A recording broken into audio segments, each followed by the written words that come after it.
everybody, my name is Erica and today I'm going to be going through my 2020 Goodreads reading stats.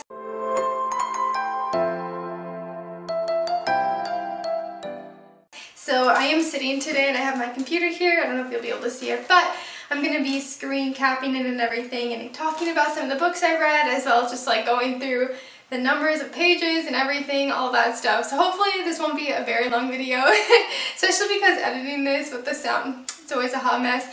Alright, so I thought it'd just be fun to like go through 2020 and kind of compare it to 2019 with my reading goals and everything. I can't even remember what my reading challenge goal was in 2019, so I guess we'll see in this video.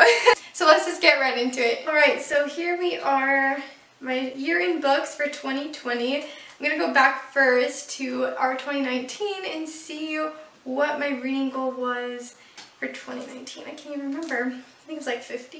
No, I don't remember. Oh yeah, 50 books. I read 50 books in, wow. I feel like 2019, I can't even remember. I think I had it actually set for, I honestly feel like 2019 I wanted to read 100 books and I definitely, obviously did not do that. But 50 books isn't bad. We have 17,791 pages across 50 books. I feel like that's decent, but I also remember reading a lot of shorter books. I think I read some graphic novels, yeah. So I read Paper Girls that year, and I think that was also the year I read another graphic novel series. Average length in book, 355 pages. Not too bad, but I feel like that's not the best. I definitely read short books. Oh my gosh. I also read the Yotsuba and series that year. I really did read short books in 2019. I feel like that year was just so hectic and busy, and I just felt like I was in a reading slump the whole year. Let's see, my first review. Oh, I started the year out rereading the Throne of Glass series because the new one was coming out. Well, I think it already came out, but I was waiting to read it because I wanted to reread the rest. That was the first time I read The Seven Husbands of Evelyn Hugo, and oh, definitely one of my new favorite books of all time. What else do we have? Actor's Life, that was a great book. I actually just reread it. Okay, The Gilded Wolves. I've heard amazing things about that, and I read it obviously, but I feel like I didn't like put myself into it as much because I think it reminded me a lot of Six of Crows, but I've heard such amazing things about the series, so I definitely want to reread it and continue on with the series because I just know it's amazing.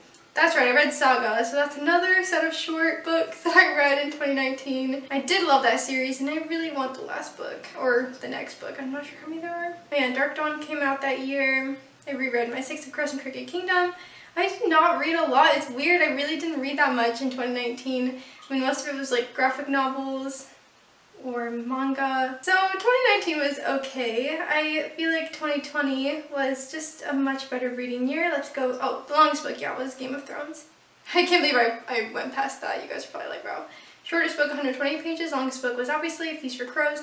Now, what I am proud about in 2020, I read a lot of long books, so we're gonna go and check that out. Okay, 2020. So I obviously read more books because lockdown, you know, but I read 10,000 more pages almost in 2020, so we're at 27,241. I mean, a lot of y'all read like 200 books, and I just don't know how you can do that. I just don't know how that's possible. Like, I really don't. I feel like 70 books was pretty good for me. I mean, 80 is usually like the best, but I have to read shorter books because I was reading a lot of long ones. My goal was 80 for 2020, but I kept lowering it by 5 books because I was reading so many long ones. Like, I read It, and that took me a long time, and it kind of put me in a reading slump. So, yeah, no. Yeah, the longest book was 1,153 pages, and my shortest book was Wonder, which was only 100 pages. Actually, I honestly feel like it was less than that, but the version I put on here I think was a little longer. I can't remember. Average book length, okay, 383 pages. Still, I feel like not a lot. Oh my gosh, I have got to say, I didn't make a most disappointing reads of 2020, but Dune definitely would have been like #1 on that list. My manager and a bunch of other people have recommended it to me, and I love like sci-fi fantasy and like everything, but I hated that book. I honestly can't even believe I finished it. I just kept pushing myself through, and I probably wasted my life on that book. It was so long and I didn't even enjoy it. Oh, sad. I started reading a lot of acting books because I was feeling really down about myself last year, even though I was trying to work really hard, but I was trying to read a lot of acting books just so I could like improve myself. Average rating, 3.9. I feel like that's pretty good. Highest rated on Goodreads because there's only like a few reviews probably, but I mean, obviously it has 5 stars. Okay, The Woman in the Window was my first review of the year. I liked The Woman in the Window. It was okay. I feel like I had different expectations for the ending and I was a little bit like let down by it, but I am still really excited for the movie because Amy Adams is in it and I love her. What's sad is that like I don't even remember the premise of this book. That's like the bad thing of reading so many books in a year, is that honestly you kind of just start to forget what you read. I can't even remember like main characters or anything, and I honestly was terrible about reviewing books last year. Like I started being pretty good about like reviewing them a little bit on Goodreads, but not on my channel, and I'm terrible about that. I have to be better because I want to be able to reread my reviews and go see what I liked about it and just see something about it. I don't know, I just want to be able to continue on. I love The Cruel Prince. I love that trilogy. I mean, I had like really low expectations for it and was actually very impressed. I got back into Shadowhunter books last year, especially over lockdown. I started reading Queen of Wearing Darkness, and then I started finishing the ones I haven't read yet. Haunting of Hill House. That book I was also super disappointed in, but that's okay. I talked about that in my wrap-up, or my I don't even remember, I talked about it recently. I reread the Grisha trilogy, which was great. I'm happy I did that because the series is coming out and it made me appreciate it a lot more than I had originally. I read a lot of good books though in 2020, and I had a really good like theme. Like for holidays, I had read a lot of Halloween books, and then I read a lot of Christmas books too.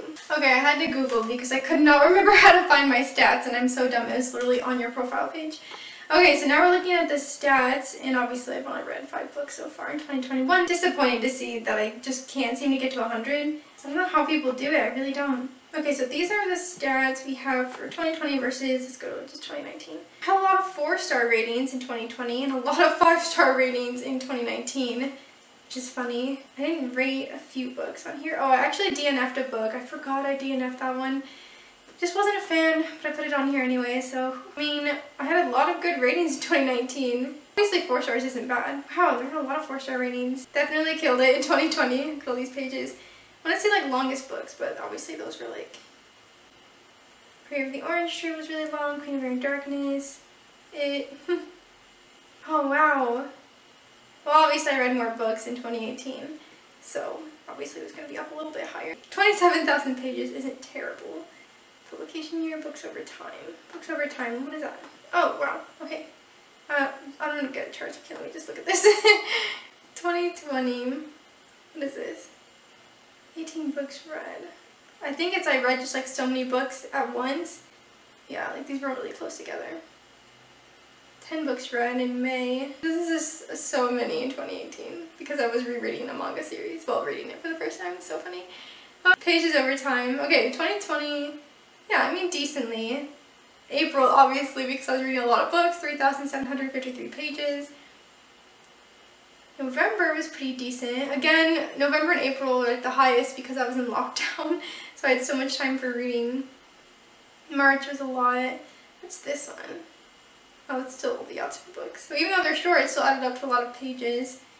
And then, what's this one? 2015. Oh, that's when I was reading a lot. I was in college and, no wait, no, it was summer. I think I was just going back to school. Yeah, I was just about to start school again. And I was trying to read a lot. Not terrible. I mean, I've been doing decently in January so far. I mean, not as great as a lot of other people are doing, but it's not terrible. Well, that's pretty much it. That's all I really wanted to go over. So I definitely read a lot more in 2020 than 2019. Not as much as I wanted to, but with lockdown and everything, I was able to get a lot of longer books done that I probably wouldn't have finished as fast if I had been working and everything. Like I mean, I was reading that while I was working, so that took me a long time. But I read Dune, which took forever. Prayer of the Orange Tree was over lockdown, and yeah, just a lot of long books. And sometimes I feel like longer books, you can appreciate them more when you're not like rushing. I feel like 2020 was such a good reading year for me because I may not have read like 100 books or 80 books like I wanted, but I did read a lot of good books. Like a lot of my reviews were pretty high, like 4 and 5 stars. And I mean, I feel like that's good in terms of reading. And then I just feel like going through a lot of books is sometimes hard because I want to be able to remember what I read. But I think my goals for this year are to definitely make sure I'm reviewing books a lot more, not even just on Goodreads, but actually like discussing them on my channel, because I feel like that helps a lot of people. I mean, that's how I discovered BookTube in the first place. So I need to do better about reviewing books, and I feel like that'll help a lot. But that is all I have for you today. If you like this video, be sure to give it a nice little thumbs up. If you want to keep following me on this BookTube journey, please subscribe to my channel. You can follow me on Twitter and Instagram at ErikaAGobble. Thank you all so much for watching. I'll see you soon with another video. Bye!